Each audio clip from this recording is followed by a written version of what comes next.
I'm Adam Breford, SCMP with Staff Base Academy. Imagine you're coming home from work, your head is still buzzing from the day, and as you open your living room door, your roommate or your partner says, "Hey, tell me about your day." And as you do, they give you their full, undivided attention.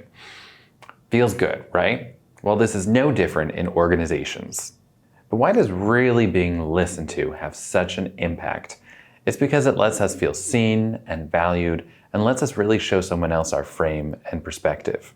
Check out our messaging video to learn more about frames. Thankfully, many organizations have understood the importance of the employee voice and have methods in place to capture it.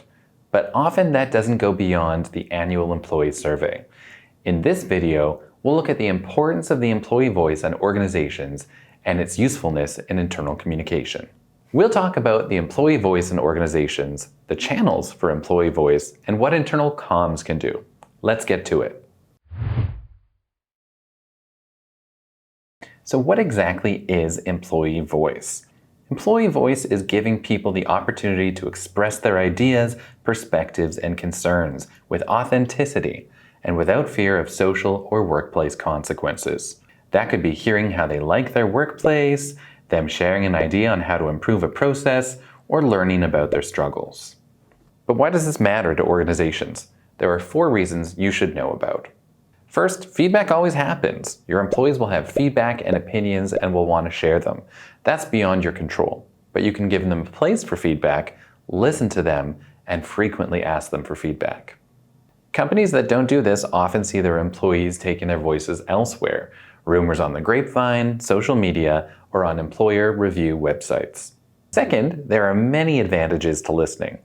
Companies who listen adapt faster to change. Why?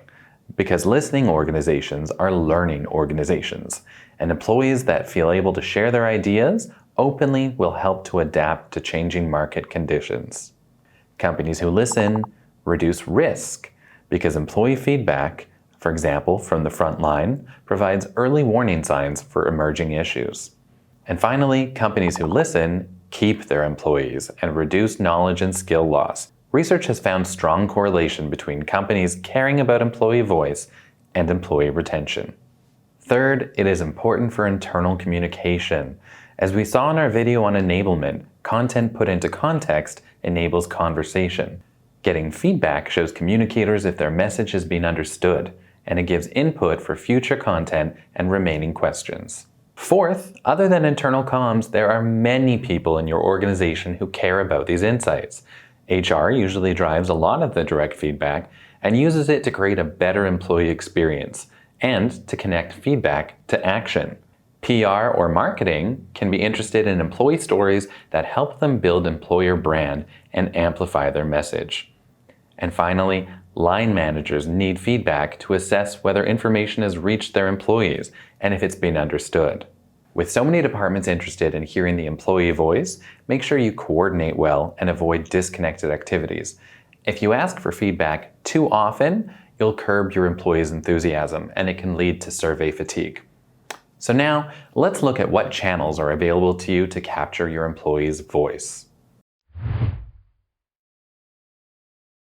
Here's a basic overview of the channels for employee voice. In essence, we can differentiate between direct and indirect channels. Direct means employees provide feedback on specific topics in response to an organized set of questions directed at them. This can be either quantitative, say as an annual survey, or more frequent, say a quarterly pulse survey, or it can be qualitative through focus groups, team meetings, or exit interviews.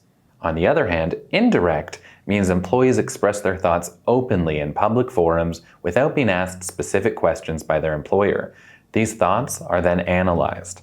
Here we differentiate between internal, this could be social listening, say on your intranet, and external. This could be social listening on external social media platforms or company review websites. However, listening to employee voice is more than knowing your channels. And for comms, there are 2 specific challenges. The first challenge is communicators need feedback at scale, but trying to have a conversation with so many people creates the problem of trying to keep it manageable. The second challenge is Establishing a listening culture is so important for employee voice. Here's where leadership has to lead by example, and they can have an impact on culture change within your organization. The challenge for communicators is not necessarily being able to directly influence leadership in that way. So what can communicators do? Here are 2 examples that show you how communicators can address these challenges. Example 1, grow your listening culture one step at a time. If you're worried about opening the floodgates too quickly, you can start slow and controlled to keep things manageable. On your communication platform, it could look like this.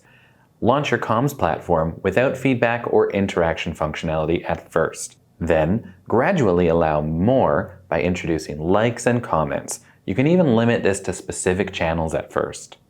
Example 2, AMA for CEO feedback. AMA, Ask Me Anything, is an example of a management interaction format that combines control with a very authentic way for leaders to respond to employee voice. Employees can anonymously submit questions, and management can select questions to answer openly for all employees.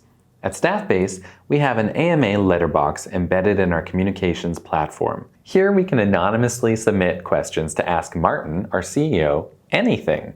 He then answers these questions either in our town hall or in the channel, often sitting in front of his famous jungle wallpaper in his home office.